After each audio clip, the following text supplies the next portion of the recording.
Nosso evangelho de hoje é Mateus 18, de 15 a 20. Hoje dia de São Maximiliano Maria Kolbe.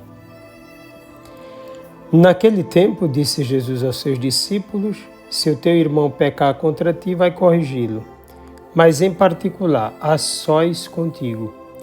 Se ele te ouvir, tu ganhaste o teu irmão. Se ele não te ouvir, toma contigo mais uma ou duas pessoas, para que toda a questão seja decidida sob a palavra de 2 ou 3 testemunhas. Se ele não vos der ouvido, dize-o à igreja. Se nem mesmo a igreja ele ouvir, seja tratado como se fosse um pagão ou um pecador público. Em verdade vos digo, tudo o que ligardes na terra será ligado no céu, e tudo o que desligardes na terra será desligado no céu. De novo eu vos digo, se 2 de vós estiverem de acordo na terra sobre qualquer coisa que quiserem pedir, isso vos será concedido por meu Pai que está nos céus. Pois onde 2 ou 3 estiverem reunidos em meu nome, eu estou ali no meio deles. Palavra da salvação. Um cristão tem como missão ser um verdadeiro instrumento da salvação tanto para os que ainda precisam conhecer Jesus Cristo, quanto para aqueles que já se encontram na Igreja de Deus.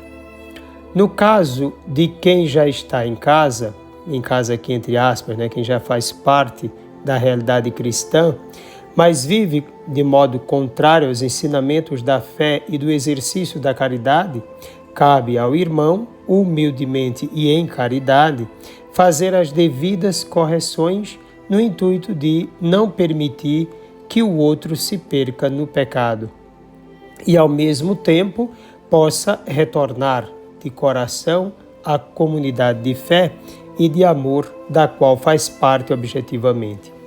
A correção deve ser fundamentada no amor, na verdade e na lei maior da salvação. O pecado é uma tremenda ferida para a vida de quem o comete e para toda a comunidade, que deve viver na sinfonia da verdade, do amor, da esperança, da liberdade e da fé.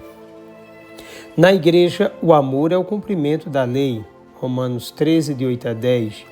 Qualquer que seja o ato de degradação pessoal, desrespeito ao próximo, destruição de sua dignidade, indiferença ou discórdia, deve ser imediatamente corrigido no seio da Igreja, que, por sua vez, tem seus olhos fixos em Deus e permanece em vigilância, atenta à palavra do Senhor e em obediência às suas determinações.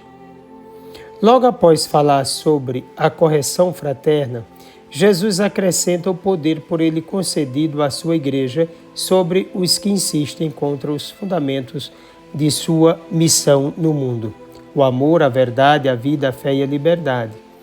Ele concede o poder das chaves, em primeiro lugar, a Pedro, em Mateus 16, 18.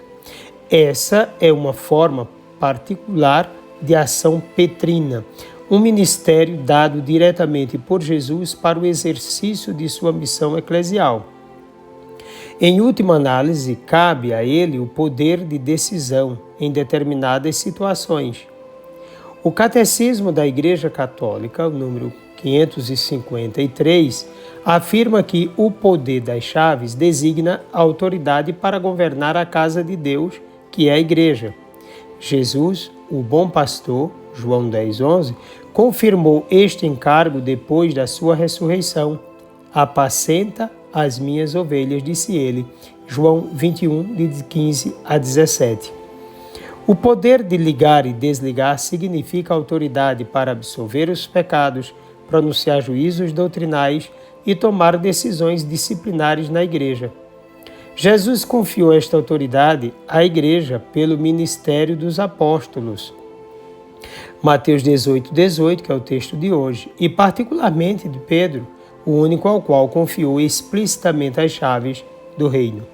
Ainda é possível dizer, quanto às chaves, que elas podem ser a fé, a moral e os sacramentos da Igreja, sua disciplina, hierarquia, doutrina e espiritualidade. Dessa forma, ampliam-se os significados, mas todos relacionados à autoridade dada por Cristo a Pedro e aos demais apóstolos. Todos em função de todos, eis a lógica da unidade, a fim de que soe a única música da salvação. É dever obrigatório de cada membro do povo de Deus exercer caritativamente a correção fraterna. Não o fazer significa estar em desacordo, isto é, dissonante, em desarmonia, fora do contexto e da realidade querida por Deus. A obra salvífica pertence a todos. Depois, não se pode pensar um discípulo de Cristo fora de sua igreja, pois aí é seu lugar, no qual vive e por meio do qual se alimenta para a vida eterna. A unidade da igreja é, antes de tudo, um querer de Cristo. Qualquer que seja a ferida nesse corpo, revela-se uma gravidade a ser corrigida. Por isso, reunidos em nome do mesmo Cristo, a igreja tem o poder de pedir a Deus e de ser ouvida por Ele na eliminação dos obstáculos à vida de amor e de verdade dentro dela. O segredo da vida cristã é a constante presença de Jesus Cristo, a ação do Espírito Santo e o querer do Pai. Jesus está ali por vontade do Pai, mediante o Espírito, para que todos possamos alcançar a comunhão eterna com Deus. Onde 2 ou 3 estiverem reunidos no meu nome, eu estarei ali no meio deles. E tudo o que for pedido em nome de Jesus, estando todos em acordo, isto é, em sintonia, desejando uma só coisa, o bem que Deus lhes concederá, principalmente quando se tratar de coisas essenciais, como o perdão, a transformação do outro e sua salvação. O ensinamento de Jesus deixa claro a ligação entre o céu e sua igreja, de modo que esta, no mundo, garante a presença do céu na terra. Desça sobre ti a bênção do Deus Todo-Poderoso, Pai, Filho e Espírito Santo, um forte e carinhoso abraço.